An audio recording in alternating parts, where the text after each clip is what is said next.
السلام علیکم ورحمۃ اللہ وبرکاتہ۔ آج ہم قصص النبیین کا سبق نمبر 11 پڑھیں گے۔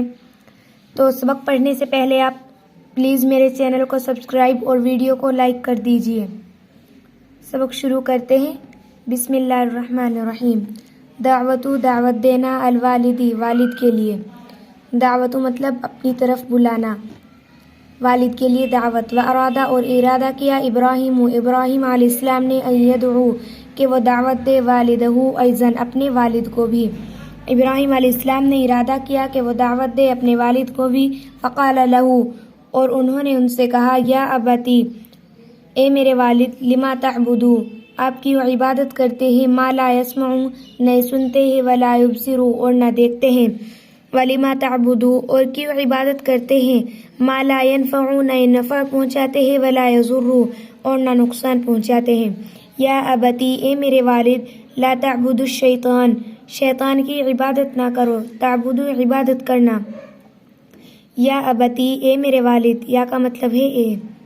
یا ابتی اے میرے والد، یا ابتی اعبد الرحمن اے میرے والد عبادت کرو رحمان کی۔ وغضبہ اور غصہ ہوئے، والد ابراہیم ابراہیم علیہ السلام کے والد۔ وقالا اور کہا، انا اضربک میں آپ کو ماروں گا۔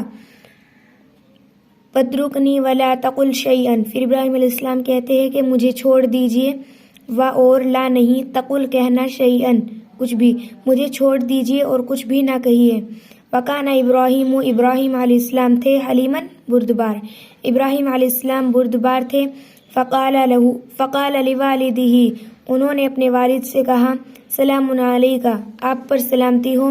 وقال لہ اور انہوں نے ان سے کہا، انا اذهب میں یہاں سے چلا جاؤں گا، من سے ہونا یہاں، میں یہاں سے چلا جاؤں گا، وادعو ربی اور اپنے رب سے دعا کروں گا۔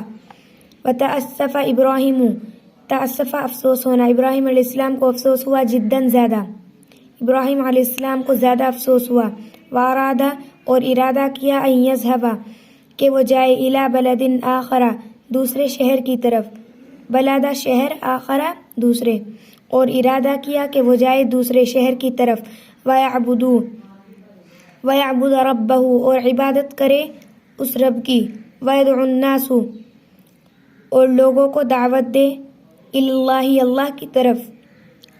آج کے لیے اتنا ہی کافی ہے۔ پلیز ہمارے چینل کو سپورٹ کیجیے اور کمنٹ بھی کیجیے، ویڈیو کو شیئر کیجیے۔ تب تک کے لیے اللہ حافظ۔